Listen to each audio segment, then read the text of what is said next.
이제 본격적으로 내용을 좀 살펴보면 이제 문맥을 먼저 좀 보겠습니다. 비유의 내용을 살피기에 앞서 이 비유 본문이 기록된 위치를 먼저 살펴보도록 할 건데요. 마태복음의 본론에 해당하는 4장부터 25장에는 유명한 예수님의 5가지 설교가 수록되어 있습니다. 5가지가 뭐냐면 5장부터 7장까지는 산상설교, 그리고 10장은 제자들의 파송과 선교에 대한 설교, 그리고 13장은 천국 비유 설교. 여기서 이제 여러 가지 씨 뿌리는 자의 비유, 가라지의 비유, 뭐 이런 등등의 비유들이 포함되어 있습니다. 그리고 18장에는 제자도와 교회에 관한 설교, 그리고 24장부터 25장까지는 종말 설교에 대해서 기록이 되어 있습니다. 예수님의 5가지 설교 중에서 제일 마지막에 나타나는 이 종말과 관련된 설교는 인자의 재림 문제와 직접 관련된 4가지 비유들로 마무리가 됩니다. 2 종류의 종, 즉 충성되고 지혜로운 종과 악한 종의 비유나 열처녀 비유, 달란트 비유, 양과 염소의 비유가 이 4가지인데요. 이 4가지 비유는 예수님의 종말 설교의 한 단원이 끝나면서 제자들에게 주어지는 직접적인 훈계, 즉 그러므로 너희도 준비하고 있으라. 너희가 생각하지도 않은 때에 인자가 올 것이기 때문이다. 와 종말 설교로부터 새로운 전환을 보여주는 인자의 순환 예고, 곧 예수께서 이 모든 말씀을 마치셨을 때에 자기의 제자들에게 이르시기를 너희가 아는 대로 이틀이 지나면 유월절인데 인자가 넘겨져서 십자가에 달릴 것이다 하셨다. 26장의 1, 2절 사이에 위치하고 있습니다.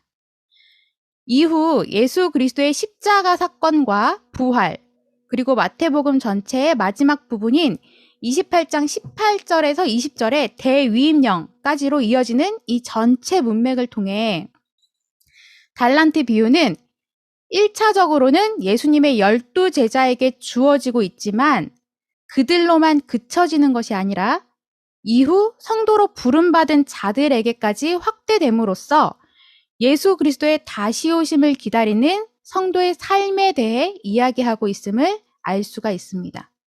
그렇기 때문에 오늘 우리에게 이 비유의 말씀이 진짜 전하고자 하는 메시지가 무엇인가를 바르게 이해하고 아는 것은 매우 중요한 일이 됩니다. 본문 구조에 따른 해석을 좀 보면 본문은 크게 2 부분으로 나눌 수가 있습니다. 14절에서 18절은 전반부로 주인의 부재와 종들에게 재산을 맡김에 대해서 이야기하고 있고 19절에서 30절 후반부는 주인의 귀환과 종들과의 결산에 대해서 이야기를 하고 있습니다. 먼저 전반부를 보면 주인의 부재와 종들에게 재산을 맡김. 어떤 사람이 여행을 떠나면서 종들을 불러서 자기의 재산을 그들에게 맡깁니다. 그는 각 사람의 능력을 따라 한 사람에게는 5달란트를 주고 또 한 사람에게는 2달란트를 주고 또 다른 한 사람에게는 1달란트를 주고 떠났습니다. 주인이 여행을 떠나기 전에 자기 재산을 자기 종들에게 그들의 능력에 따라 맡겼다는 것은 주인이 그들을 단순히 종, 노예로 간주하지 않고 오히려 주인의 부재 중에 대리자로서의 주인의 재산을 관리할 수 있는 일종의 동업자, 협력자로 배려하였다는 것을 알 수가 있습니다.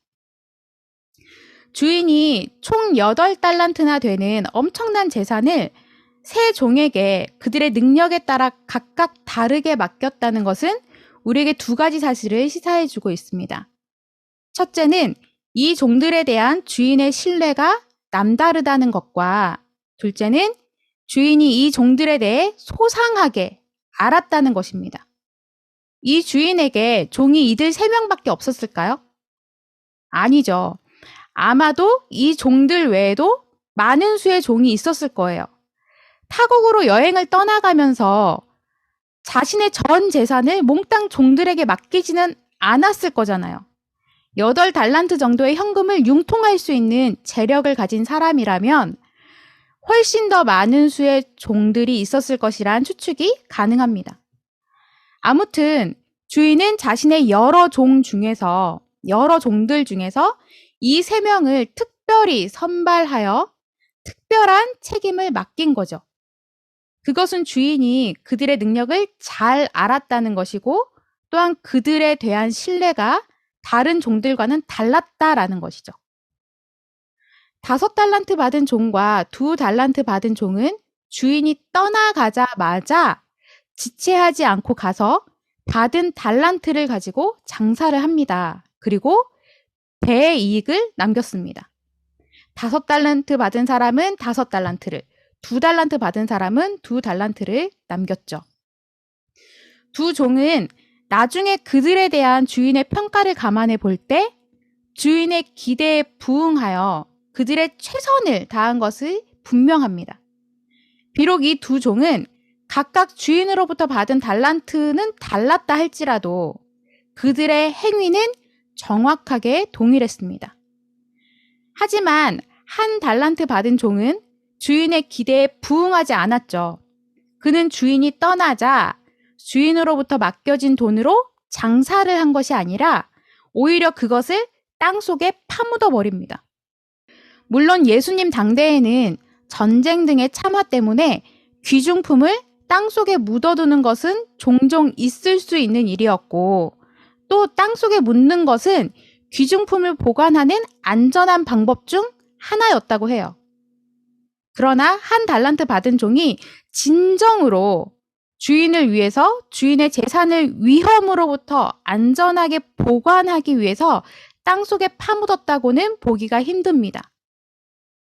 나중에 돌아온 주인이 악하고 게으른 종으로 규정한 것을 볼 때 이 종은 주인에게 좋지 못한 감정을 품고 있었고 고의적으로 주인의 재산을 파묻어 두었다고밖에 볼 수가 없죠.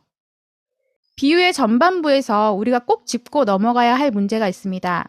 자칫 오해하기 쉬운 부분이 있는데 왜 누구는 5달란트를 주고 누구는 2달란트, 또 누구는 1달란트를 주느냐라는 것입니다.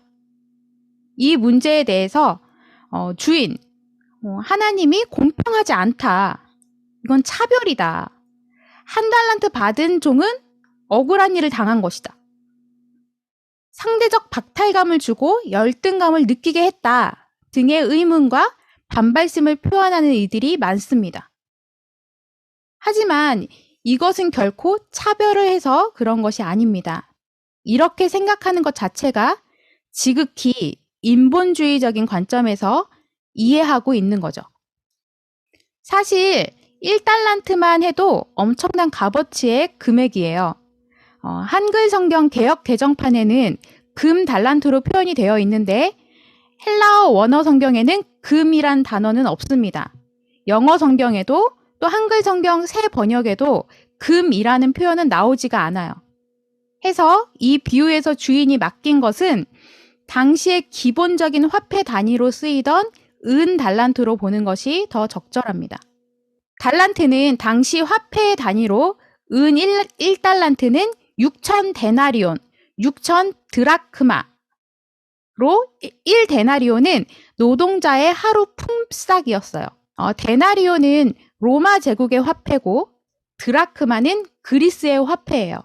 근데 이거의 값어치는 동일해요. 1데나리온이 1드라크마인 거죠. 성경에서 데나리온이나 드라크마라는 그 화폐 단위가 나오면 이제 이렇게 같은 거지라고 이해를 하시면 되겠습니다. 이렇게만 봐서는 1달란트의 값어치가 어느 정도인지 좀 감이 안 잡히죠. 그래서 제가 또 재정 담당 아니겠습니까? 그래서 계산을 해봤습니다. 그 당시에는 근로기준법이 없었으니 휴일에 대한 보장도 없었겠죠. 1년 365일 중 안식일을 포함하여 65일은 뭐 이래저래 뭐 아파서 뭐해서 쉬었다 치고 300일씩만 잡아도 1달란트는 노동자 한 사람이 20년 동안 일한 값을 한 푼도 쓰지 않고 저축을 해야만 모을 수 있는 금액이에요. 2022년 최저임금을 기준으로 단순하게만 따져봐도 얼마죠? 4억 5,900 원. 1달란트는 지금의 시세로 약 4억 6천만 원, 4억 6천만 원이라는 매우 큰 금액입니다. 사실 달란트를 현재의 가치로 환산하는 데에는 여러 의견 차이가 있어요. 그 중에서 오늘 제가 선택한 방식은 거의 최저의 금액으로 계산한 것이고, 어떤 이들은 1달란트를 10억이라는 금액으로 환산하기도 해요. 하루 일당을 16만 원으로 계산하면 거의 근사치로 나옵니다. 역사가들에 따르면 달란트는 당시 로마 고위 관리라고 하더라도, 로마의 고위 관직에 있다 하더라도 마음대로 집행할 수 없는 정도의 큰 단위였다고 해요. 그만큼 달란트라고 하는 화폐 단위 자체는 보통 사람들에게는 상상할 수조차 없는 아주 큰 가치의 액수였다는 것이죠. 그러니까 한 달란트 받은 종이 금액이 적다고 투덜거리거나 상대적 박탈감이나 열등감을 느끼거나 할 수준의 액수가 아니었다는 말이에요. 앞서 본 영상에서도 그렇게 표현되어 있죠, 사실은. 이게 주머니 몇 개 이렇게 크기 사이즈로 좀 다르게 해서 요만한 주머니 받은, 그래서 이게 딱 들고 엥? 이러잖아요. 아니라고. 그 정도 가치가 아니었다라는 말이에요.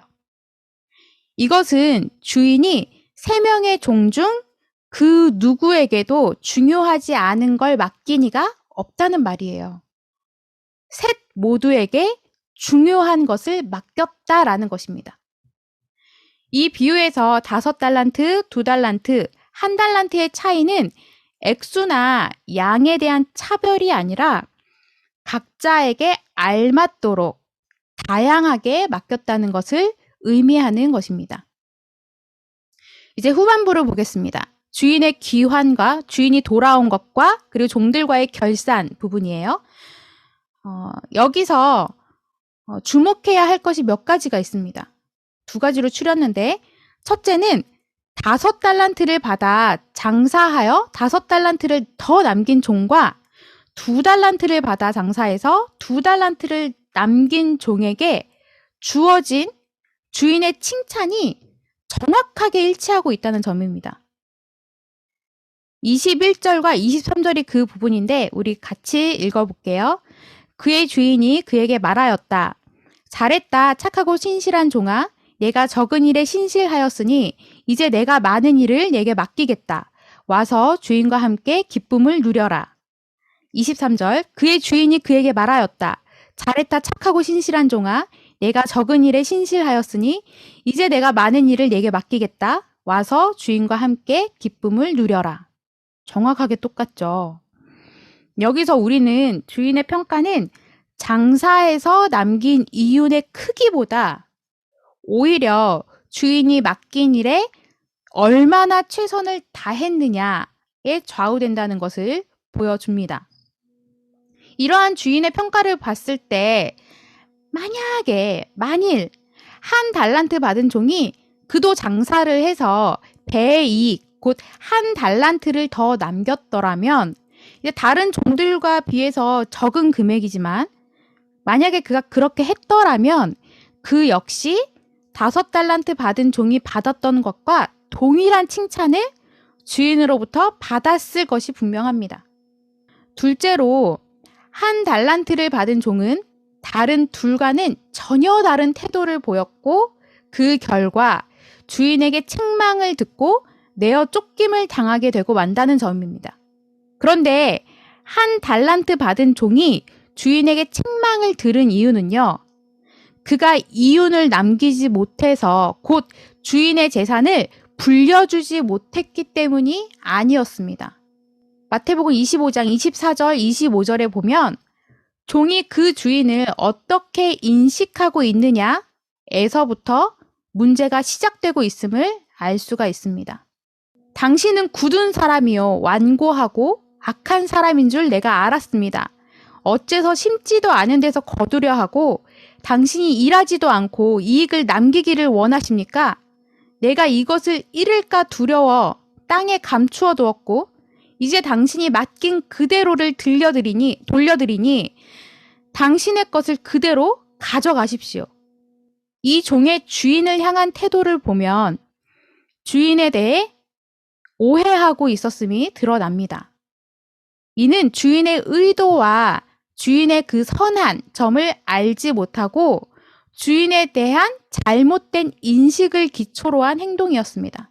그는 주인을 굳은 사람, 완고하고 악한 사람으로 인식하고 있었습니다. 이는 당시의 로마의 귀족들 또는 고리대금업자 등과 같은 이로 인식하고 있었다는 거예요. 이 두 부류는 착취를 일삼는 자들을 대표하는 자들이에요. 자신의 주인을 그렇게 착취를 일삼는 자들과 동급으로 인식하고 있었다는 거예요. 그래서 장사를 시도했다가 혹시나 사업에 실패를 해서 손해를 봐서 원금을 잃게 되면 주인에게 혼이 날까 무섭고 두려워서 땅에 묻어두었던 것입니다. 그 종에게서 주인을 향한 사랑과 또 신뢰는 전혀 찾아볼 수가 없죠. 그 종은 주인의 의도나 선함을 또 주인의 종들을 향한 그 사랑과 신뢰를 알지 못했던 거예요. 결국 돌아온 주인이 그 종에게 악하고 게으른 종아 라며 책망하고 맡겼던 것마저 도로 빼앗고 바깥 어두운 데로 쫓아내버린 것입니다. 반면에 5달란트와 2달란트를 받은 종들이 칭찬을 받았던 이유는 그들이 이윤을 많이 남겨서 주인의 재산을 불려주었기 때문이 아니에요. 주인이 어떤 사람인지 올바로 이해하고 인식함으로써 주인의 선한 의도를 잘 알았고 또 주인에게 충성스럽게 행했기 때문이었습니다. 그래서 그 2명이 주인으로부터 칭찬을 받았던 거예요. 그래서 주인은 그들에게 상으로 재물뿐만 아니라 더 많은 일을 맡기고 여기서 더 감격적이고 더 놀라운 것은 주인의 기쁨에 함께 하도록 허락했다는 것입니다. 당시의 그 종, 노예라는 그 신분은 인간 취급도 못 받았었죠. 근데 그런 존재를 주인이 자신의 그 기쁨을 누리는 자리에 함께 하도록 초청하고 허락했다는 거예요. 그것은 그들을 인간으로 인정해 주는 것을 넘어서서 이제 그와 동역의 관계로, 협력자의 관계로, 서로 관계하는 자로 인정을 했다라는 것이죠. 오늘 저는 이 달란트 비유를 은혜와 천직 이 2가지 개념으로 정리를 하고자 합니다. 이제 먼저 은혜의 측면에서 보면 앞서도 언급했지만 달란트라는 단위는 당시 로마의 고위 관리직조차도 함부로 처리할 수 없는 큰 단위의 액수였다고 했어요. 주인이 새 종에게 맡긴 총 8달란트라는 금액은 현재 시세로 환산하면 최소 36억 8천만 원에서 최대 80억 원에 해당하는 엄청나게 큰 액수예요. 그런 큰 금액을 누구에게 맡겼죠? 아들에게 맡겼나요? 뭐 자기 가족에게 맡겼나요? 아니에요. 종들에게 맡겼습니다. 그 당시 종, 노예라고 했을 때 지금 이 예수님의 비유 이야기를 듣고 있는 대부분의 유대인 청중들이 이해는 어떻게 했을까요? 어떻게 이해했을까요? 그들이 이해하기로는 한때는 소장농이었지만 당시 의무적으로 납부해야 하는 과도한 각종 세금, 거의 60% 이상을 내야 했대요. 그 과도한 각종 세금을 감당하지 못해 파산하여 노예 신사가 되어버린 사람들이었다고 해요. 이게 바로 그 종들을 이야기했을 때 제자들과 유대인 청중들이 떠올리는 이미지예요. 그런 그 파산을 왜 했겠어요? 능력이 있었으면 뭐 파산을 했겠습니까? 그런 종들에게 수억 내지 수십억의 자본을 맡겼다는 것 자체가 비현실적인 설정이며 또한 당시 로마의 식민 지배를 받고 또 당시의 사회 경제 발달의 수준에서 수억 내지 수십억 원의 이윤을 남겼다는 것 또한 비현실적인 설정이라는 것입니다. 여기서 우리가 간과하지 말아야 될 것은 이 이야기는 당시에 실제로 있었던 사건의 기록이 아니라 예수님께서 비유로 말씀하고 계시다는 거예요. 곧 무언가를 이야기하기 위해 빗대어 설명하고 계신 것이죠. 그래서 현실에서는 도저히 불가능한 것들이 이 설정값으로 나온 거예요. 그렇다면 종들에게 맡겨진 그 엄청난 액수의 달란트들은 무엇을 상징하는 것일까요? 비유에서 등장하는 주인은 예수님 자신 혹은 하나님을 상징하는 인물입니다. 그리고 그들에게 맡겨진 달란트는 우리에게 주신 하나님의 엄청난 은혜를 상징하는 것으로 볼 수 있습니다. 비유에서 5달란트와 2달란트를 받은 종들이 주인의 의도를 이해하고 장사를 한 것은 그 엄청난 액수를 감당할 수 있는 능력이나 재능이 충분히 있어서가 아니었습니다. 앞서도 이야기했지만 당시 사회 경제 구조상 수억, 수십억의 자본으로 장사를 한다는 것도 또 그만큼의 수익을 낸다는 것도 불가능한 것이었어요. 그런데도 장사를 벌인 그들의 행동은 무모하고 비현실적이고 어리석게 보이는 행동이었다라는 거죠.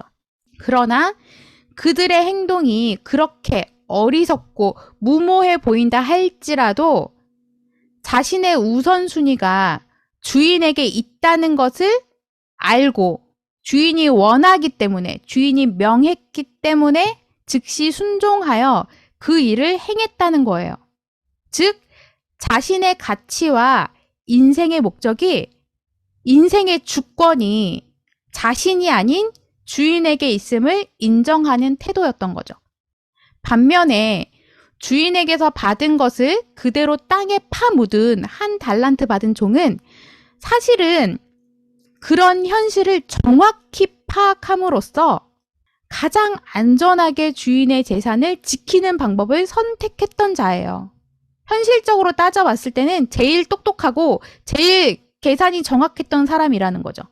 이는 앞선 2종의 모습과는 달리 자신의 가치와 인생의 목적이 주인과 상관없이 자기 자신이었음을 보여주는 거예요. 주인이 맡긴 1달란트를 땅에 묻은 것은 사실 주인을 위해서라기보다는 주인에게 손해를 끼치지 않음으로써 자기 자신의 안전을 지키기 위해서였다는 거예요. 주인으로부터의 그 책망, 손해를 봤을 때 주인으로부터 들을 그 책임 추궁, 이런 것들을 피하기 위함이었다라는 거예요. 이런 그를 향해 오히려 주인이 책망하며 했던 말, 악하고 게으르다라는 이 말의 의미는 원문을 직역하면 너의 태만한 태도가 나를 괴롭게 한다라는 의미이고, 조금 더 확장해보면 너의 태만한 모습, 나와 상관없는 모습이 나를 고통스럽게 한다라는 뉘앙스가 담겨있는 말이라고 합니다. 그러니까 주인의 의도를 완전 파악 못한 거죠. 정리하면 이 비유는 제자들을 포함한 유대인 청중들을 향해 각자 자신의 능력으로는 감당할 수조차 없는, 또 재능으로도 얻어낼 수 없는 엄청난 것, 곧 하나님의 은혜를 주시기 위해 하나님의 아들이신 예수 그리스도가 이 땅에 오셨는데 왜 여전히 너희는 자기 자신을 우선순위에 두고 살아가는가를 준엄하게 묻고 계신 거라는 거예요. 이 달란트 비유는 종말론을 비유하는 문맥 속에서 예수님께서 언급하신 말씀이에요. 때문에 이 말세 시대를 살아가는 우리가 반드시 생각해 봐야 하는 말씀 중 하나입니다. 하나님은 우리가 남겨드리는 이윤에 관심을 가지고 계신 것이 아니라 우리에게 주신 측량할 수 없는 그 은혜에 우리가 어떻게 반응하고 있으며 우리 인생의 우선순위와 가치를 지금 어디에 누구에게 두고 있는가에 대해 관심이 있으시다는 거예요. 두 번째, 천직의 측면에서 보면 비유에서 세 종에게 각기 다르게 달란트를 맡긴 것은 각자에게 가장 알맞은 것을 적절하게 맡기셨다는 것을 의미한다고 했습니다. 우리 각자에게 맡겨주신 재능과 능력이 각기 다르며 그것은 곧 천직과 깊은 관련이 있습니다. 천직을 발견하고 그 천직을 수행하며 살기 위해서는 물론 각자에게 주신 재능이 무엇인지를 발견하는 일은 너무나 중요합니다. 하지만 그보다 먼저 필요한 것은 바로 하나님이 어떤 분이신가를 아는 것, 그리고 하나님이 나와 어떤 관계가 있으신가를 아는 것입니다. 이 두 가지가 먼저 정리가 되어야 해요. 하나님이 어떤 분이신가, 그 하나님이 나와 어떤 관계가 있으신가. 비유에서 종들이 그 주인을 어떻게 인식하느냐에 따라 그 반응과 태도가 달랐어요. 또 그에 따른 결과도 달랐습니다. 이것처럼 우리가 하나님을 어떻게 인식하느냐에 따라 우리의 삶의 모습과 태도가 달라진다는 거예요. 하나님께서 우리에게 천직, 재능, 은사를 주신 이유는 그것을 통해 하나님의 어떤 이윤을 받아 챙기시려는 것이 결코 아닙니다. 천직 수행을 통해 우리로 하나님을 더 깊이 인식하고 의존하며 하나님께서 주시는 은혜를 더 풍성하게 누리라고, 또 이 땅에서 하나님 나라를 경험하면서 하나님의 기쁨에 동참하게 하시기 위해서입니다. 그래서 우리에게 천직, 재능, 은사를 주신 거예요. 이 비유를 통해 예수님께서 전하고자 하신 메시지는 너희들 내가 준 재능으로 많은 것을 남기지 않으면, 나의 이름을 높이지 않으면 내쫓아버릴 거야 라는 경고의 메시지가 아니라는 거예요. 오히려 우리를 향하여 이렇게 묻고 계신 거죠. 네 인생의 가치와 우선순위는 뭐니? 누가 왕이니?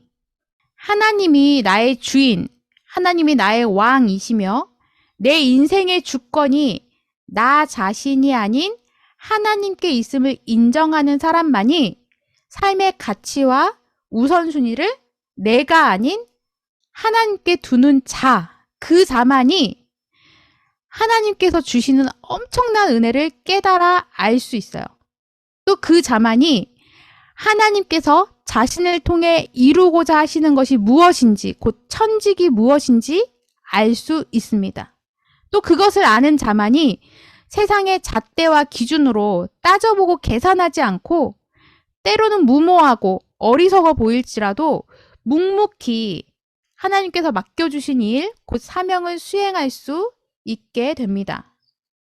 그러할 때 참 주인이신 하나님으로부터 잘했다, 잘했다 착하고 신실한 종아, 내가 적은 일에 신실하였으니 이제 내가 많은 일을 내게 맡기겠다. 와서 나와 함께 기쁨을 누려라 라는 칭찬과 함께 하나님의 기쁨에 참여하는 그 영광스럽고 풍성한 삶을 누리게 될 것입니다.